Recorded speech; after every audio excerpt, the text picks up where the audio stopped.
This episode is dedicated to the memory of my friend Scott Cutler, who took his light into another room this past Friday evening. After taking his bow during curtain call on opening night at one of our local theaters, he experienced a heart attack.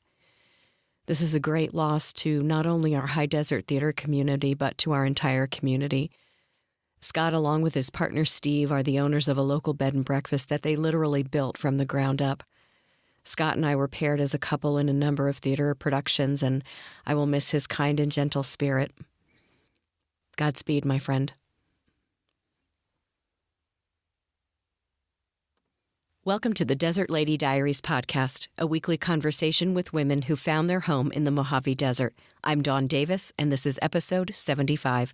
If you'd like more information about the podcast, it's all at the website desertladydiaries.com, and I invite you to engage with the guests, with other listeners, or with me on social media, on Facebook and Instagram at Desert Lady Diaries, or on Twitter at Desert Lady Diary.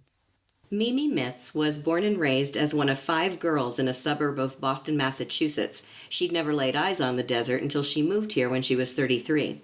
She went to school for a bachelor's and master's in speech and language pathology at Michigan State University.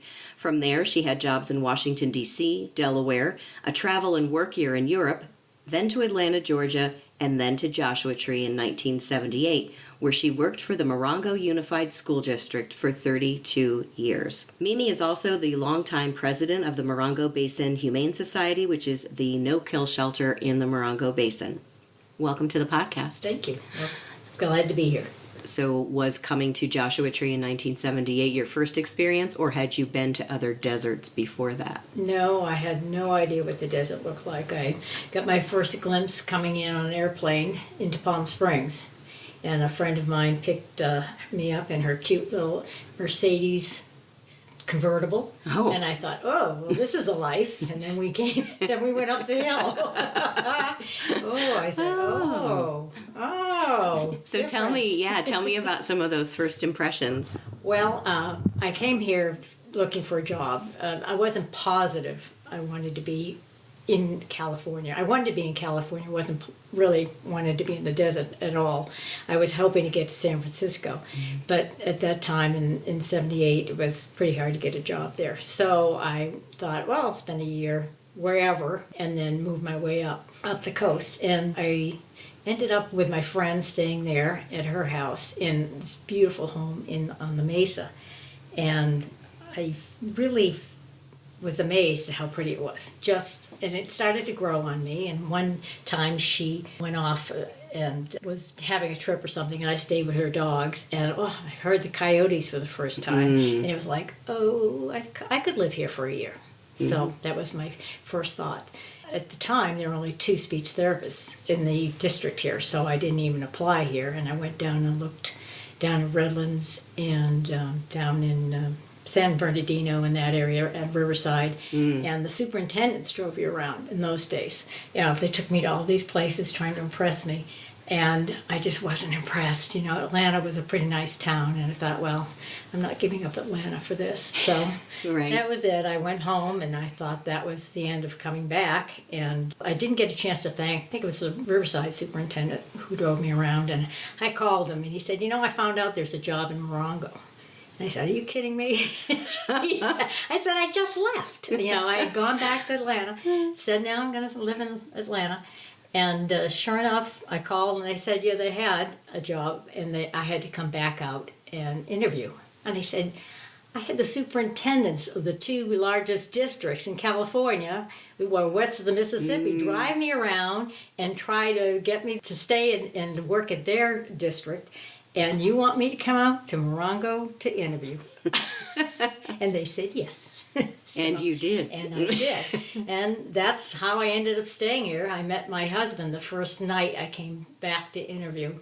The Bull and Spear was still alive way back then. It was a restaurant in the middle of Joshua Tree, which now I think is a church. Oh, interesting. It's on the north side, and it was a great restaurant. It's called the Bull and Spear? Bull and Spear. Jerry Mackley ran it. And everybody loved the place. It was just fun. And so I went in there, and my friend, who I was staying at the hotel across the Safari now, it was called something else before. And my friend was there, and we were going to have dinner, and she was talking to this fellow, And he opened his mouth, and I said, "You're from Boston?" And he said, "Yes." Oh my gosh.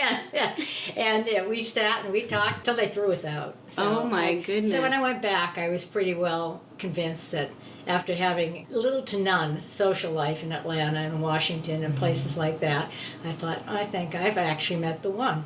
So that's when I came back. And some would call that kind of a desert thing that happens. You know, your thought was to come here and like, okay, I'll go through the motions of this, but I don't think this is it. And then they hit you over the head with something. Oh, something. Right, exactly. Yeah.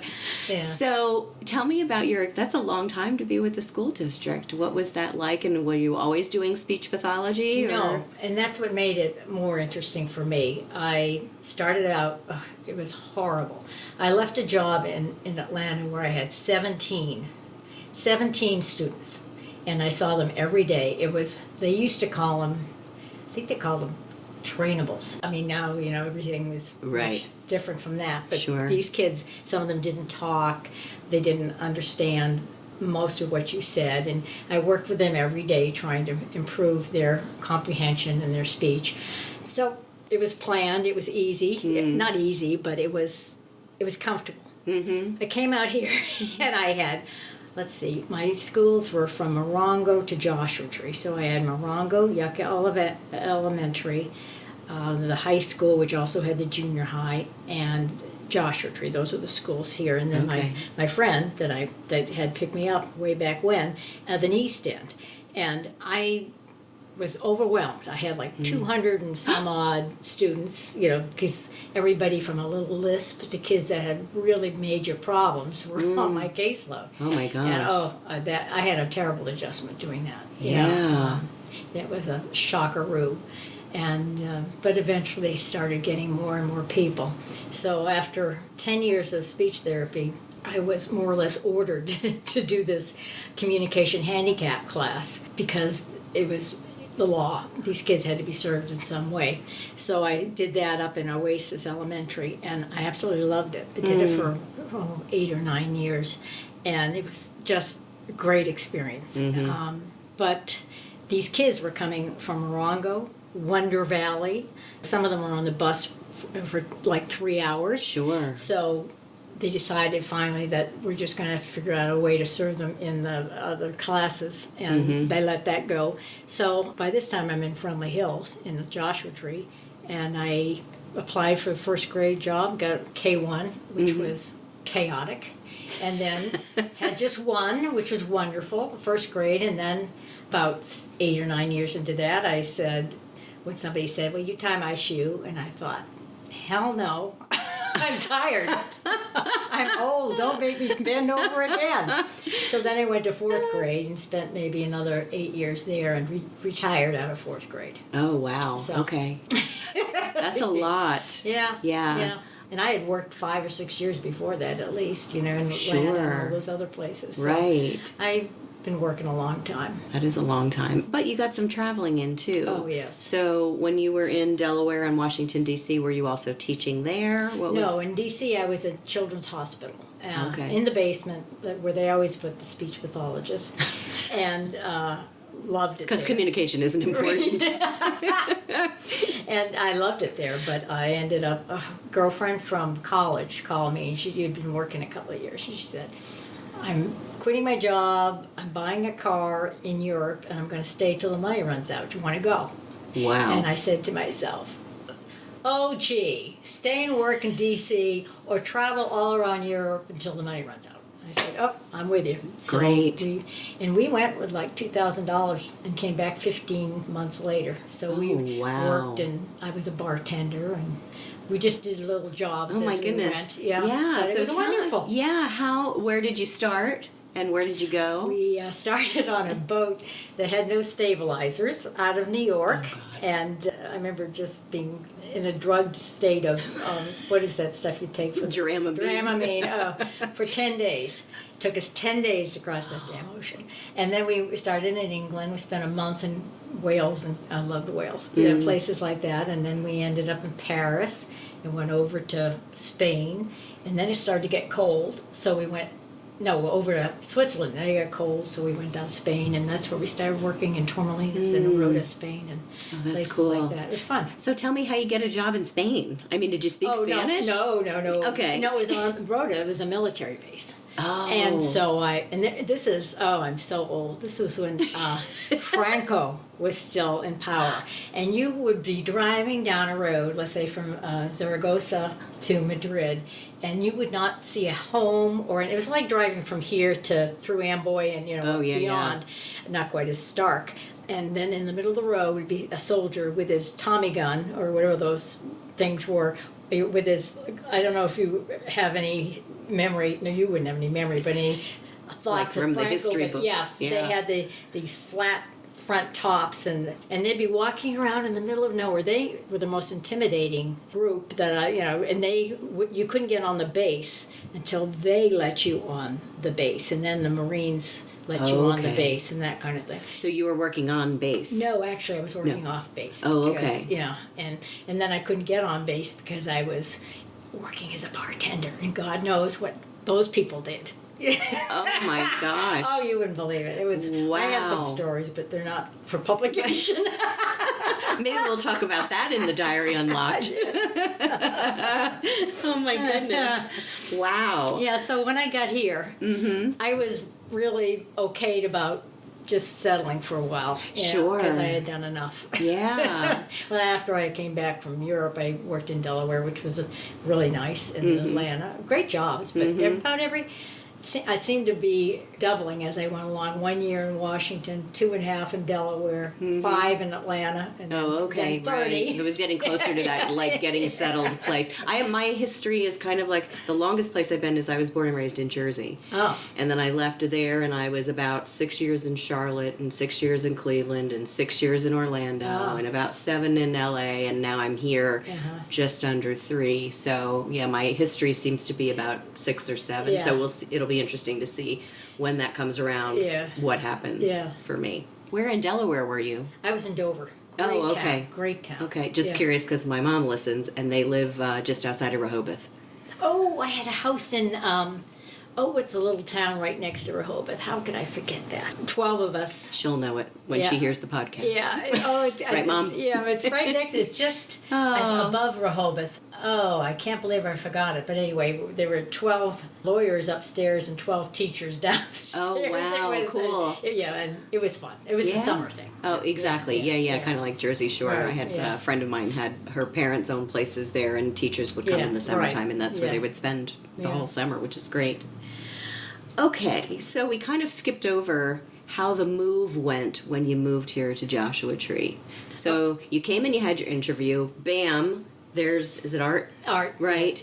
So then how did that process happen for, okay, I'm going to take this job and move? Well, when I went home, he'd call me once in a while, and they had a huge fire going on that time on the park. Oh, dear. And it's just amazing. I can't find that place anymore. It was devastatingly, it was awful. And now you go out there, and I know when I drove the main roads and everything out there when I first got here, everything, all these charred trees and everything. So, there is recovery. Right, it just takes time. Yeah. Yeah. But I got in my faithful Volkswagen, put my dog in it, and had my cats flown out later on, and just drove out here. Of course, I lost second and third gear somewhere in El Paso, which is like the worst. The worst. Yeah. Oh my gosh. I chugged in at about 6. The guy was closing up. He didn't speak English, but he couldn't have been nicer. He couldn't have been nicer. And he tried to. He said, "I can't." Whatever. His Spanish was broken English. He said, "I can't fix this." So I just chugged, all the way up. Slow. Finally died on the Morongo grade.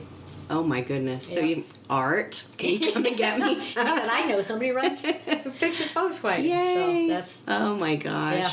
Wow. Yeah. So when you came, so you knew Art at that, and I knew my girlfriend from college. So how did you start meeting people once you got here? Was it like work friends through? Oh yeah, all work friends. It was and Art's friends. He worked for the newspaper, and there was quite a bunch of characters in that crowd back in the 70s and early 80s. So we kind of had two sets of friends. His friends and my school friends. And, But it was easy to make friends out here. I mean, people are so open, and some of them, a lot of military wives, because when I ended up 3 years into it, taking the east end, my friend took the west end, and so I kind of hit everybody in the basin. So, right, exactly, yeah. So at what point during this did you decide to get involved with the animal shelter? Well, the Morongo Basin Humane Society had just started in the mid-70s, and they worked on the shelter, the one we have now, all volunteers, and it was finally ready to open in 81. From 78 till this opened, I was picking dogs up off the highway constantly. There's nothing, I mean, you look at stuff now and you think, oh, where are all these dogs loose? It's nothing like it was in 78. People just brought their dogs out and dumped them. It was horrible. That's and terrible. Kay Baker was the only one that had a shelter out here. She had the high des up on Old Women's Springs, where now the big new shelter is in Yucca Valley. I think I saw her every day. I mean, it was just awful, especially when I did all that traveling between schools. So they opened this, and I really didn't know too much about it, but the shelter was trouble from the start. They opened it. I wasn't on the board. The board had a big disagreement about the shelter manager. Half of them wanted her, half of them didn't. So they had this huge coup.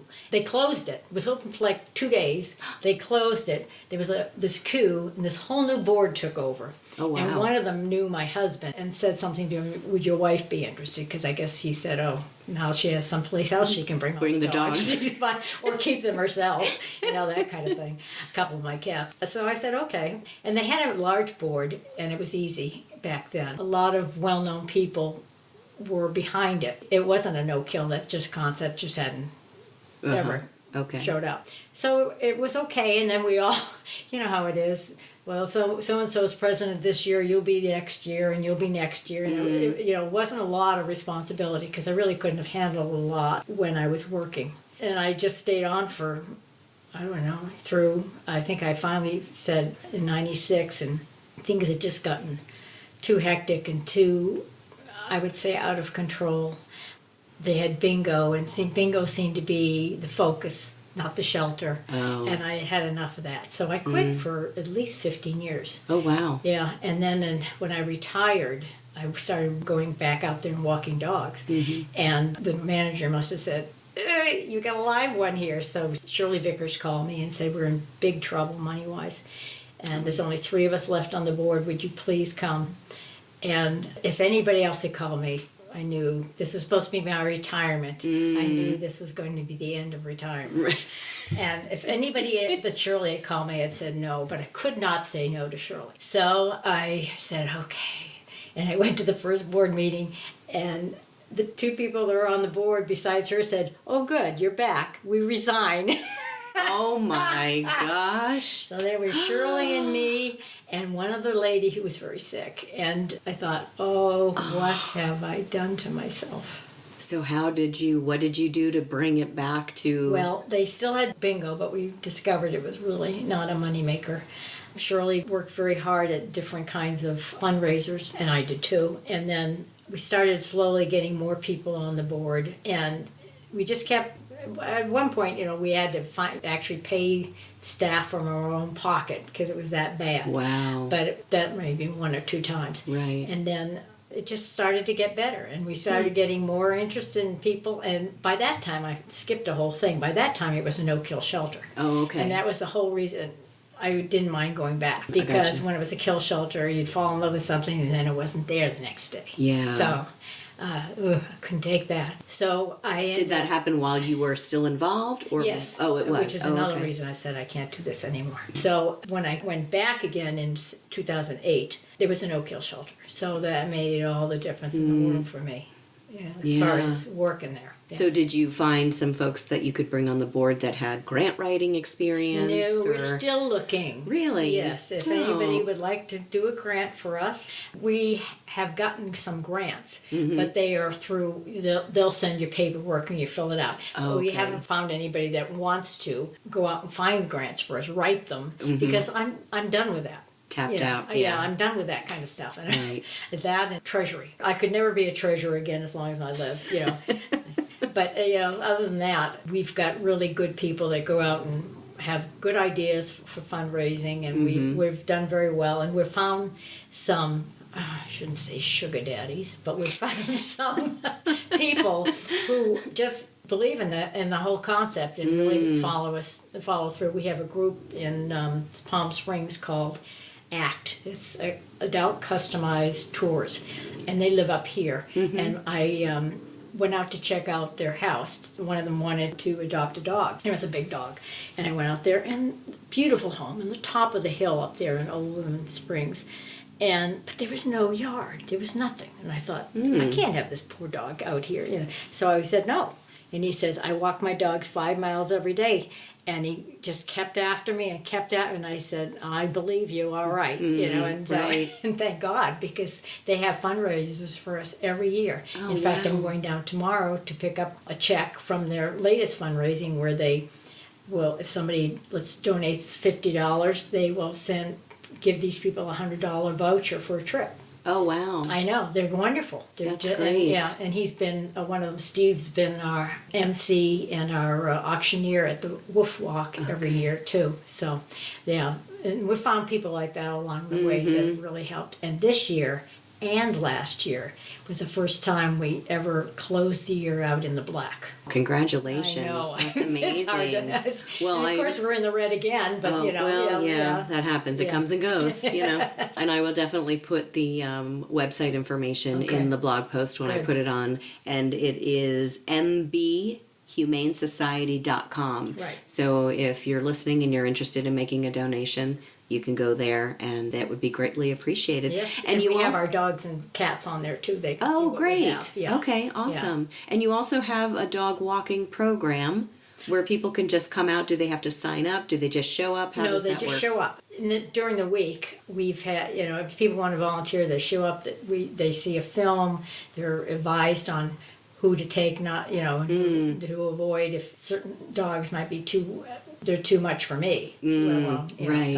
So they come out, and some of them bring their little kids with them, and they go into the kitty room and play with the cats and that kind of stuff. And then this summer and into the fall, I think we've only done it once this winter. The vice president, Jennifer Youngworth, who's a teacher at Jennifer's great. Oh, you know Jennifer? Yeah. She's had a program on Sundays. Right after the shelter closes at 2, people come out and they walk for an hour and a half or so. And she runs the whole thing. They volunteer, and she's done a great job. So how do people sign up for that program? Do they get they just show up. Oh, they just show up. After she started the first time, the same people kept coming. So they don't have to look at the film anymore, that kind of anything. Anybody knew. Trained, if you will. Yeah, right. Looks at the film saying how to walk a dog. Make sure your dog doesn't come within so somebody else's dog, distance-wise, and just advice. You certainly don't want any dog fights or anything. No, absolutely not. Out there that would turn anybody off. Right, so, exactly. Yeah. Are there any stories with the shelter things that have stuck with you? Certain animals or some of them are more memorable than others, I guess is the right word to say. We've had a couple. We had to go get our mascot from Connecticut after he got adopted. Yeah, that wasn't any fun. Our shelter manager and our vet tech we have this little Chihuahua who I was responsible bringing up because he was about ready to go down in I think it was Redlands, one of the shelters. He and another dog, and they said, he's just, you just can't do anything with this guy. And I said, but bring him up anyway. So he is our mascot. He lives in the office. What's his name? You would ask me that the minute you said that. Lee. Lee. How can I forget that? Lee. Lee doesn't bite me. He doesn't bite the office workers or the staff. But anybody else that comes by, he's ready to nip you. He's getting better. We're working on it. But he's a character. But we had one Marine who just loved the dog, came out for 6 months, I think, with the dog and played with the dog. And the dog loved him. And we got it all set up. We got the flight out for him when he left to Connecticut. We got the right size cage, which wasn't easy. And he got all the way to Connecticut and shut down. Went under the bed and would not come out. And finally the fellow said, I'm going to have to take him to a shelter. And we all went, no, go. Right. So they flew out there, got him and brought him back, and he is going to live there for the rest of his life. But you know, it's a great life. Yeah, absolutely. He's got everybody to talk to from 7 in the morning to 5 at night or something, and he sleeps. So I don't feel sorry for him at all. No, he's found his spot, if you will. Yeah. You've been here in the desert for a really long time. Mm-hmm. Do you plan to stay? I don't know. I'll tell you the truth. I have a home in Oregon that I adore, right across from the beach. And desert people are beach people. You can see forever, and that's what you are. You're beach and desert, or you're boulders and forest. And I'm beach and desert. And I can look across and see the ocean, and also I'm away from the stress.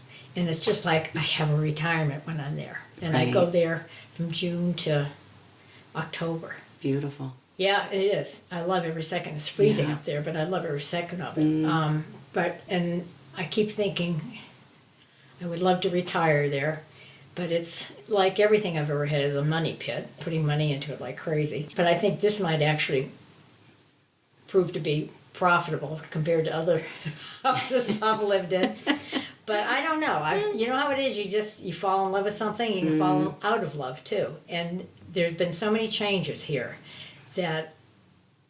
Talk about that. Okay. Yeah, please. I mean, I had the most beautiful neighborhood that I just moved out of last year up in Joshua Highlands. It's called. Beautiful. My backyard did nothing but face Section 6 and the park. And there's really nothing in between, a couple of little houses here and there, and just beautiful. And I loved sitting out there and enjoying myself. And when I first got there, what was supposed to be a half-hour walk would turn into an hour and a half, because every neighbor, I knew every neighbor. You're walking your dogs, you always meet people. Sure. And then if they're driving by, they stop. Well, there's 10 minutes. And then you go by somebody's house and they're outside. There's another 15, 20 minutes. I was the person that got the news from the neighborhood. Right. Because of my dog walking and brought it back to the people that didn't have dogs. So I kind of was the person that... The roving reporter, literally. Yes, yeah. And I loved it. It was just wonderful. But, oh, boy, in the last couple of years, people have died off or moved. Most of them died off. You walk the dogs, and people are rushing up and down those dirt roads like it was a freeway. Nobody waves. Nobody said it. I thought, this is... It's changed. It's changed too much for me. And the weather, oh my goodness. I was thinking about the weather watching the rain the other day. It reminded me of the old monsoons that we used to have. Well, I'm sure we still have them. But when I got here in 78, you had 2 weeks of monsoons at the end of August. And, I mean, they wrecked the roads. The road was only 2-laner, one each way. And they wrecked the roads, and the rocks would come in. Now, they still do that. That hasn't changed. Unfortunately, now you've got your monsoons and your mugginess starting in June, and then you just kind of this blah, windy winter. And as I recall, it was 40 years ago, so I could be wrong, but we always had snow days in our contract because we had almost had 4 seasons. Yeah. I mean, you had snow, you had a beautiful spring, you had a beautiful fall. You couldn't tell by the colors of the trees, but the way the sun was shown on things, there was a real difference between spring and fall. And summer was beautiful, 85, 90 degrees. I mean, rarely did it go over that. And now it's like, get me out of here. I gotta go to... I know. People out in Wonder Valley are like 120, 115. I know. And that's how I ended up getting a house in Oregon. Finally, sitting in my house doing nothing in 2015, I thought, I've got to try something else. So that's why I can't answer your question, because I always like coming back, but coming back is stressful because it means I'm taken over again. And the shelter's a stressful situation for me, not for a lot of people, but for the board, there's a lot going on. So I don't know. I would really like to be retired. Yeah. I just think that would be wonderful. Who knows? Nobody. Nobody knows. Yeah. Well, I really appreciate you coming and talking with me today. It's been really great. Oh, it's nice to meet a fellow, New England, not a New England. Northeaster. Northeaster. Yeah, Northeaster. Yes. And I love what you said about the ocean and the desert, because truly, when I lived in Jersey, I was down the shore as often as possible. And when I lived in LA, my Sunday morning routine was to make some breakfast, grab a newspaper, drive to Venice, be on the beach by 8. Mm-hmm. And then when it started getting crowded about, I don't know, noon, pack up my stuff, go have a sandwich at Sidewalk Cafe, and then go back home.